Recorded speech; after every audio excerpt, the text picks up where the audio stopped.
Greetings and welcome to another video. Today I want to give you my personal ranking of each spec in the solo shuffle meta. This time I have played a couple of games already with my Retribution Paladin, Havoc Demon Hunter and also some fist weaving. But yeah, the most experience I have on my Retribution Paladin, which I consider to be my main class or spec and job. I haven't played Holy Paladin for a while, and Protection is quite of a meme. So yeah, it's basically just Retribution Paladin since the rework, when it's actually quite a fun job, but still might have some issues. But yeah, more to that later. First of all, don't worry, there will be Final Fantasy XIV content coming on patch 6.55. But yeah, this time around, I'm respecting the words and wisdom of Mr. Yoshi-P, so I'm playing other games, as you can see right now. But yeah, let's get into the meta. I have played both specs, my Havoc Demon Hunter and my Retribution Paladin, to around 2k on solo shuffle, so I got quite a decent experience, which I do believe is enough of a solid foundation to get a glimpse of what's going on in solo shuffle right now with each specialization. So let's head into the whole tier list situation. Alright, as you can see, I already placed the tanks to be sort of a gimmick.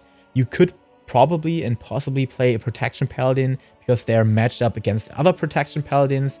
It's not a fun matchup. You will have the fair balance of being against a Protection Paladin, but it's really not fun for other DPS jobs out there because, yeah, they are having long queues and then they got matched up with a very weird and very sketchy composition. But yeah, I don't know why Frost Decay doesn't work. I haven't played it for a long time, but it doesn't deal any sustained damage. It doesn't deal burst damage enough to be dangerous and threatening to healers, or has the crowd control that's very aggressive and very powerful against discipline priests or anything like that. So it kind of lacks all the big effectiveness that an Unholy Decay is offering.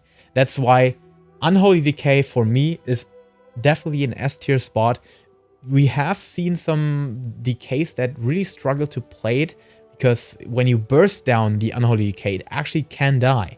But a good playing Unholy Decay and with a decent rating, people are able to sustain longer and keep them alive longer.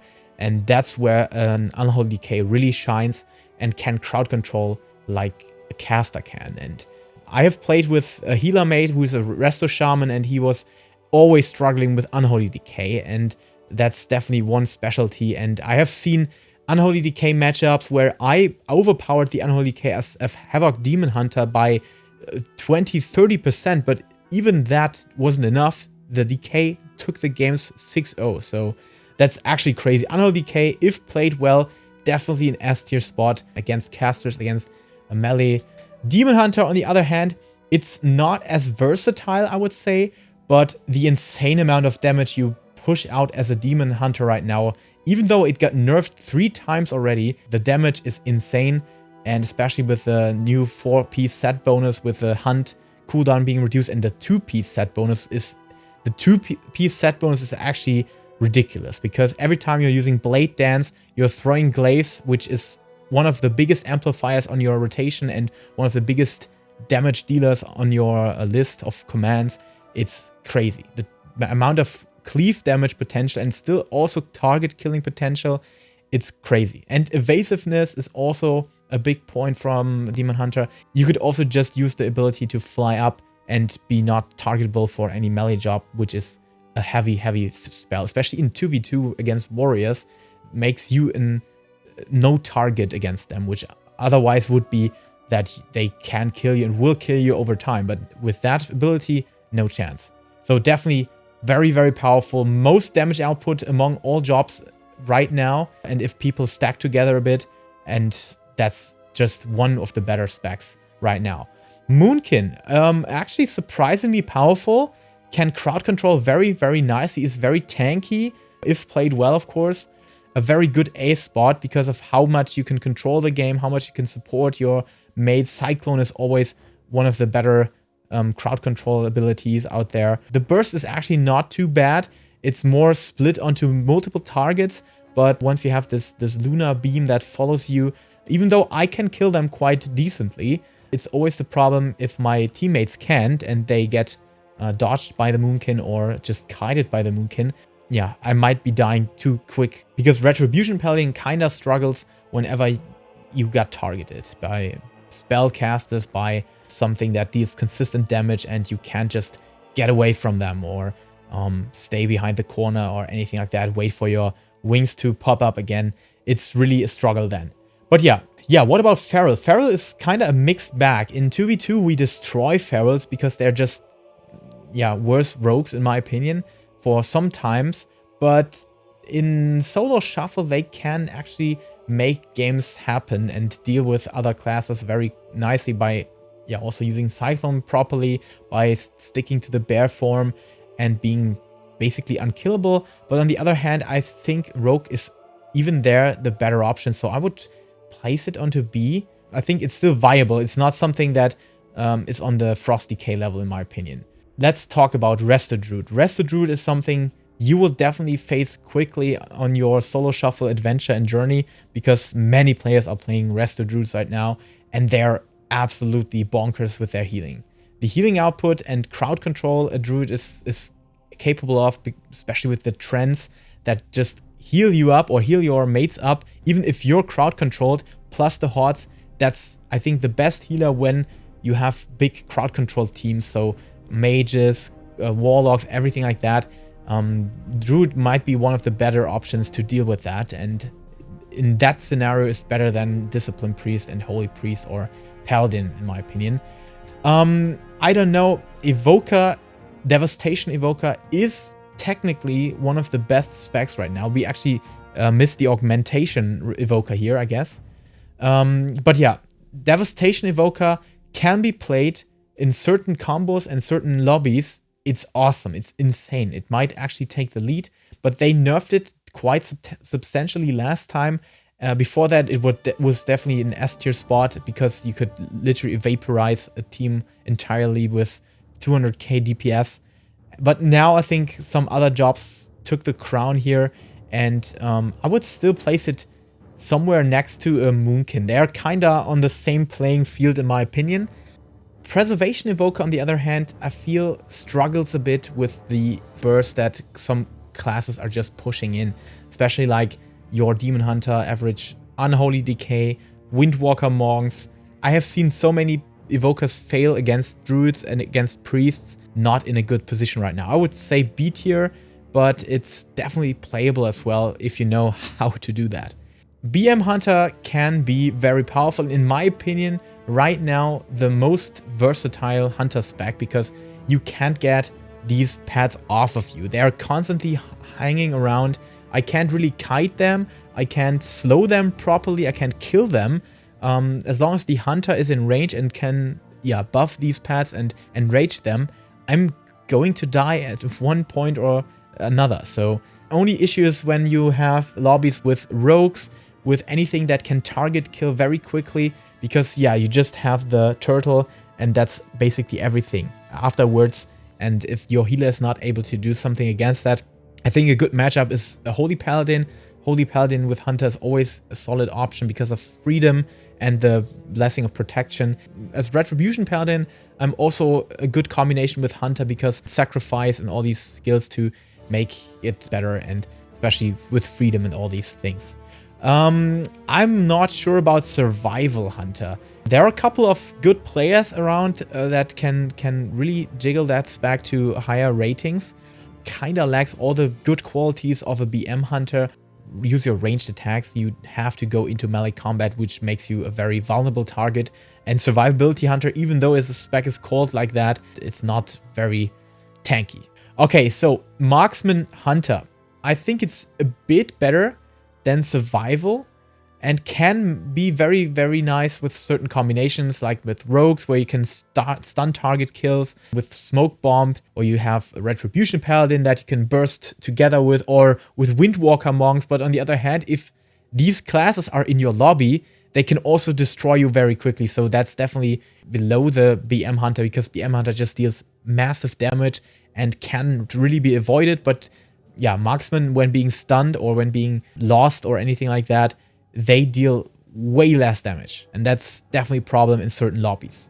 Arcane Mage. I'm not sure about that. I've seen good Arcane Mages around, but it's definitely nerfed a lot since I think the start of the season or even last season. They have nerfed Arcane Mage to a point where I feel like if you just tunnel that in a certain combo, the pressure is not that high. Of course, Sheep is always something that's a good spell and gives you very many options of crowd control and taking control of the game. But yeah, it's just not up there with the other more versatile ranges and the insane damage dealing melee jobs, in my opinion. Fire Mage, kind of the same, but a bit better. I would say a bit better because more versatile, the burst is a bit higher, and especially the damage, overall damage is a bit higher. But I think they are quite equal here. Frost Mage. Okay, Frost Mage, that's definitely another topic. Frost Mage has more control over the game, but it's technically way more difficult to play a Frost Mage. But on the other hand, I would still say, even though I'm struggling against mages as Retribution Paladin and sometimes even as Demon Hunter, they're just falling short compared to their caster competition like Moonkin, like Elemental Shaman, like all Warlock specs except Affliction. I would say Frost is best. These are kinda equal. On the other hand, the best players on each spec can make these 6-0s with basically every job and every class. So don't worry about anything in these tiers. The only worry I have is Frost Decay right now. Alright, so Mistweaver. Technically we have Fistweaver and the normal Mistweaver, Monk and Healer specs, and I would say it's definitely A tier. Overall, Fistweaver is a bit lacking right now, even though the highest Monk players, Mistweaver players are Fistweaver players and have their Fistweaving spec available. I think they actually swap between these. But overall, in average lobby and your normal lobby on low rankings, it's really tough to play as a Fistweaver. I'm struggling because I'm very not used to that gameplay. Definitely much hiccups and problems that can't be solved in certain lobbies, because when people are just very evasive and kite your team and yourself very much. And for example, if you're not able to reach enemies and your team doesn't also, you can't heal. And that's a big problem with Fistweaver. And Mistweaver is definitely more versatile. You can just stick behind the corner, then just jump in, stun targets, use your paralysis effect, and be there for your team and heal them up very quickly. The heal output and throughput of Mistweaver, the normal Mistweaver with Soothing Mist and then your Mystify and Enveloping Mist is insane. It's very, very powerful. Windwalker. Windwalker definitely somewhere here. I think even better than Moonkin and Evoker, Devastation Evoker, because the kill potential of Windwalker and Burst one-shot potential might be among the highest available right now. I think a good Windwalker, when you're not being careful and has all the haste boost up and the crit buff up on Tiger Palm, can quickly kill you in 2 or 3 seconds. So definitely always be careful when you see the Windwalker pop Xuan or Tiger Palm you with Fists of Fury. Then that's insane damage and you have to be careful. And it's also very tanky now. They have buffed Karma significantly compared to basically every season before that. And it's actually a dev cooldown that's worth mentioning now. Before that, you could just blast through Karma, and the only thing you had to take care of that you're not striking into Fist of Fury dodge. So now, overall, I think Windwalker is much more tanky and way more versatile than ever before. Or not ever before, because before we had an overpowered Windwalker, I think in Season 1, somewhere around that. Alright, Holy Paladin. That's something I'm actually struggling to place.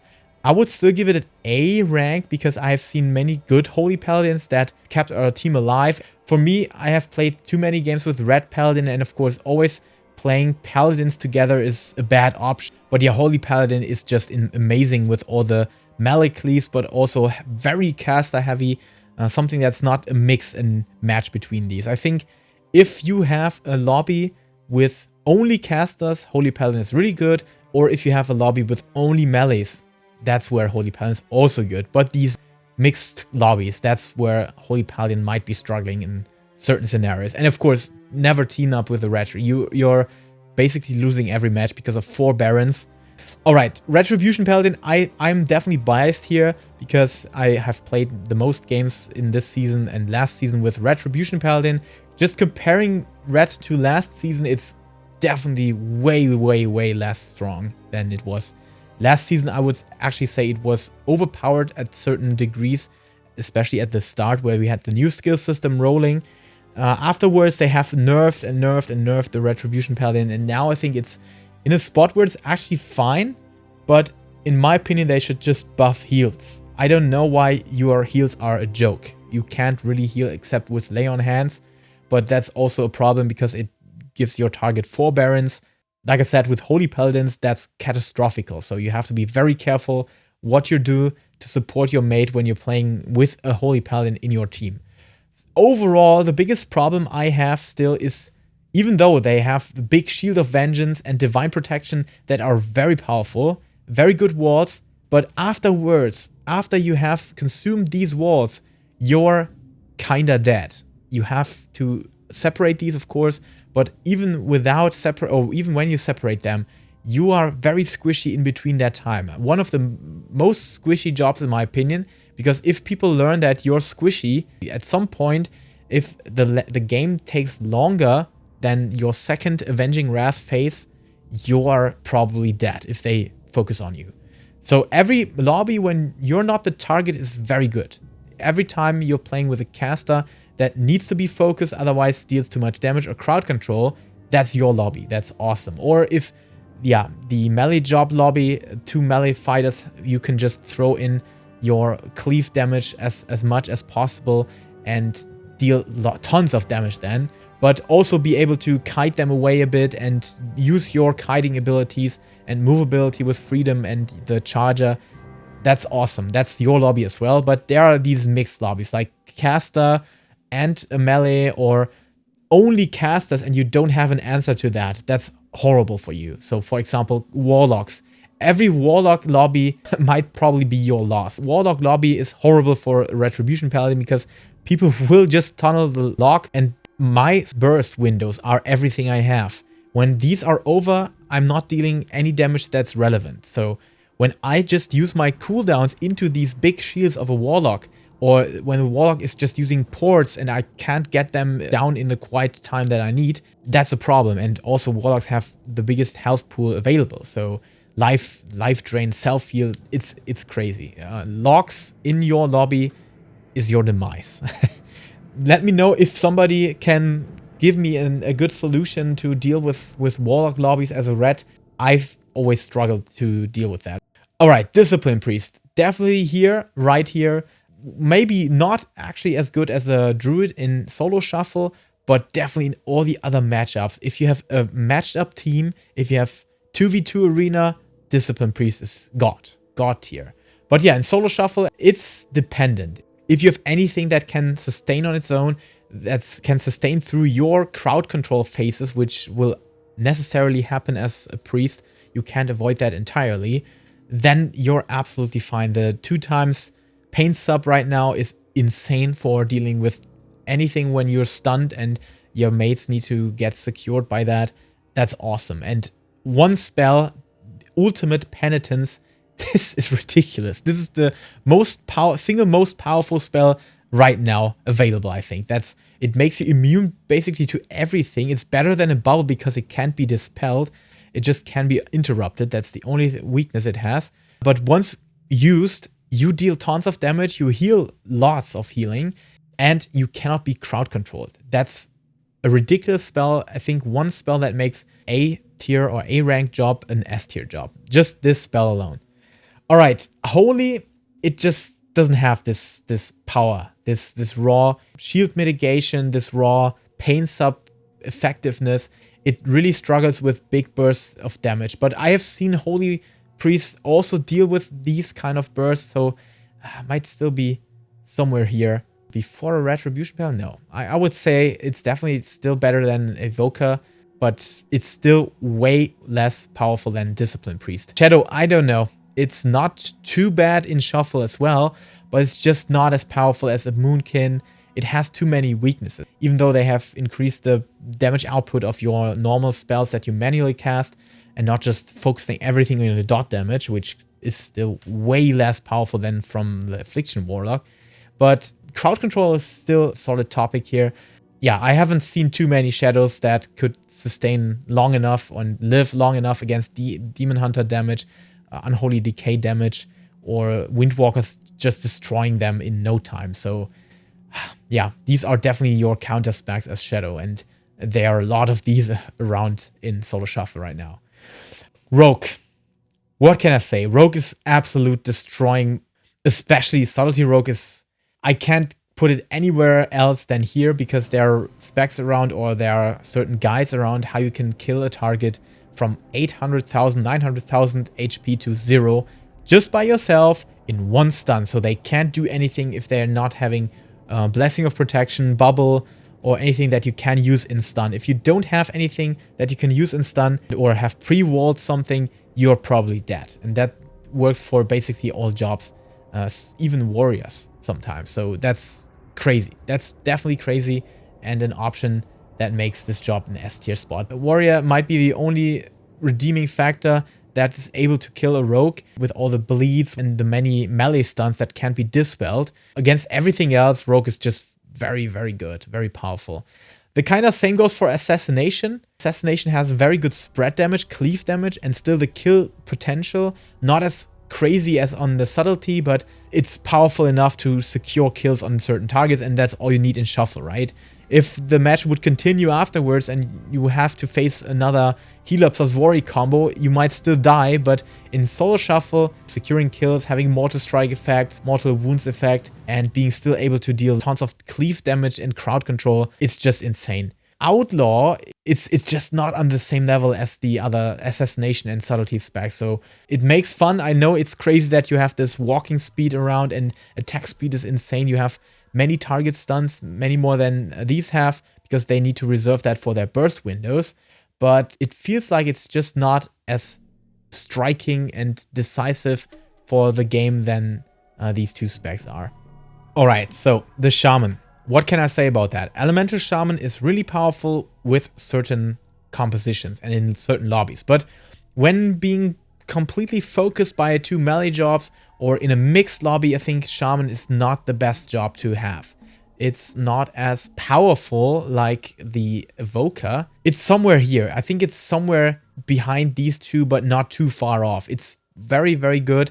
You have lots of cleave damage onto many targets, even if they are split. You have very decent crowd control and survivability with the burrow effect, and with all your totems you can drag targets together. Like if you're teamed up with demon hunters, they will love you when you drag them together, and they can I-beam them to death and barish them to death. It's definitely a solid spec, and something that will destroy a Retribution Paladin, and the poor Red Paladin can't deal with that for a long time. So actually these are decently balanced in my opinion, and you can definitely play against each other very nicely and inside of this bracket without too much struggle at all. Enhancer. I don't know. Enhancer was very powerful last season. I don't know what they did. I have no clue what they changed. I haven't played Enhancer for a long, long time. They have survivability. They have very nice self-heal and heal for their teammates. But it's just not... the damage is not too threatening in my opinion. I haven't seen too many Enhancer Shamans on high ranks. So I think it's one of the worst damage specs right now. Alright. Resto Shaman, I think this is decent. I think this is somewhere here, maybe between Holy Paladin and the Mistweaver Monk. I think Mistweaver Monk is still a bit more easy to play, or a bit more powerful with the big shield and the cocoon. And yeah, Shaman has some issue when people are just not playing good. If nobody comes to you and you can't use your Spirit Link totem, or if you are just getting tunneled by certain jobs and nobody helps you out, you're easily dead. I think one of the squishy healers right now, if being focused. On the other hand, it's very good with a caster combo with lots of crowd control, and you still have your ranged interrupt, which is powerful, and hex. These are good spells. Alright, Demolock. I would have said Demolock is S tier easily with last season, or not last season, actually the start of this season, but they have nerfed Demolock significantly. I have played multiple jobs. Demolock can be destroyed quite quickly, especially on the Demon Hunter. Demon Hunter destroys Demolocks. You can just fly away from the damage of the pets, and just deal enough damage to be healed against their pets. So still a good spec with all the crowd control. So if you play Demolock, the first thing you should definitely start learning is how you can fear your targets and use your fear rotation. So basically you start fearing the target that you want to get out of the way, and then rotate between these targets, because your pets are dealing most of the damage. You don't need to actively use your Hand of Gul'dan every time. It's just use your fear, use your coil, and this is very powerful crowd control still. It's one of the best crowd control jobs right now. Yeah, maybe here. Maybe that's a good spot, actually. All right, so yeah, by the way, Windwalker's here, right? Should be here. I think it's actually more powerful when played well than a Boomy. A bit more. Not too much. All right, Affliction, I don't know what they did. Sometimes it's powerful, sometimes it's just not too powerful. I think it's better than a Shadow because of all the self-sustain, because of the high burst potential. If everyone is dot applied, maybe here can be fine with, or Affliction Lock can be fine with. Yeah, Destruction. I think Destruction, it's one of the heaviest to play spec. You have to know what you're doing. You really have to know how to use your ports properly, how to start into your Chaos Balls rotations. But when you do, oh my god, Destruction can take a 6-0 easily. Like, even on high ranks, people sometimes just don't know what to do with that lock. Can you focus that Destro lock? Can you ignore it? No, because then you get big Chaos Balls into your back. And sometimes it works because you're hunting down a healer that's just kiting its own Destro lock. So unless you have these scenarios, Destro lock is insanely powerful. Last but not least, Fury Warrior. There are a couple of Fury Warriors that can easily take the cake, but as far as I have played against them, as a Demon Hunter or Paladin, you can kill them quickly. When they don't have the parry stance up anymore, they're very squishy. In my opinion, the Fury Warrior is actually a bit squishier than the Arms Warrior. Arms Warrior, definitely one of the better specs out there. I would place maybe before a Windwalker. I'm not sure about these. You can decide that for yourself. It's in line with Windwalker. There are a couple of warriors that can destroy you in seconds with good Blade Storm timing, and when we have cleave potential, especially with the Shaman that can drag all targets together or anything like that, or Evokers that can stun them in line and you just Blade Storm through the line. That's definitely insane power, but has the same problem with as Fury. You are squishy once your cooldowns are done. You don't have the big oh shit button. You can't just bubble or anything like that. You have a big problem. But overall, being the consistent target, you have more defense than a red paladin, at least, when you have a match that's longer than 2 minutes or anything like that. Last but not least, we have the Augmentation Evoker, which I haven't seen for quite a while. At the start of the season, I think it was actually powerful, and last season too. Definitely somewhere to the Devastation Evoker. Very evasive and dodgy, so definitely a solid option. Alright, that's my tier list. I hope my arguments were kind of clear, even though my English is not the best because I'm not a native speaker. I'm sorry about that. Always trying to improve my fluent speech and all these kind of things in these forms of videos and formats. But yeah, thank you so much for watching. I hope this gives you a good glimpse of where these jobs and class and specializations are at. And of course, never let anything of these drag you down to not play any job or class. You can play high ranks with all of them. These might struggle a bit more and you might have to fight a bit harder to get there, but it's all valid and all playable. So yeah, thank you so much for watching. Let me know your thoughts and your tier list in the comment section. Yeah, I wanted to give you some honest feedback about each specialization and where they struggle, where they are good against, and I hope that this kind of worked out as well. So yeah, thank you so much. Have a wonderful day, and until next time, stay safe, stay healthy, and keep loving Final Fantasy, World of Warcraft, or whatever game makes you happy.